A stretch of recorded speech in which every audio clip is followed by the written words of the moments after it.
یعنی که بعد از یک سالگی علاقه نطقش بیدار میشد، آهسته خودش راست میستد، علاقه حرکت میکند، قوت میکند، قامت میکشد. بعضی کودکان هستند که حتی از 9 ماهگی علاقه راه میگردند. خب این حالتی نازک. من تا سن 3 سالگی ما میگوییم که خیتایی ها میگن که کودک را تا سن 6 سالگی تو باید همچون شاه کلام کنی.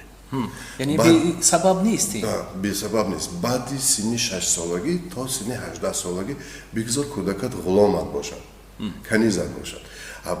بعد 18 سالگیش تو باید دوستش باشی. ببینید چگونه تا 6 سالگی اگر ما کودک رو با نرم و با مهر و محبت و رفاقت و صداقت کلام کنیم، ما در دل کودک سیله رحم و محبت و مهر رو جای میکنیم و آینده مهر و محبت کودک نسبت ما عکس اونسی معامله معاشرتی ما میگردد. برای همین هم تا سن 6 سالگی ما باید کودک رو همچون شاه کنیم. و خوب دکتر خیلی خوب قید کرد. این علامت‌هایی بودند که این همه علامت‌هایی بودند که به طفل نوزاد یا کودکی که سالم به دنیا میآید.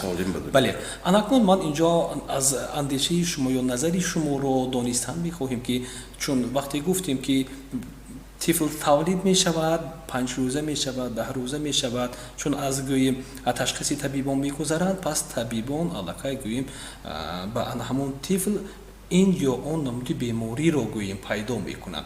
پس وقتی که طفل تولید می شود، اولین علامت‌هایی که چون اگر گوییم البته ما میخواهیم پیش از ما خدا نکند، چون میگویند خواه نخواه از 100 و از 10 یک یا 2 یا 1% معین گوییم با این یا اون نمودی علت بیماری به دنیا می آید. وقتی که فرزند با همین این یا اون نمودی بیماری تولید می شود، چون وابستگی دارد به بیماری های عصب.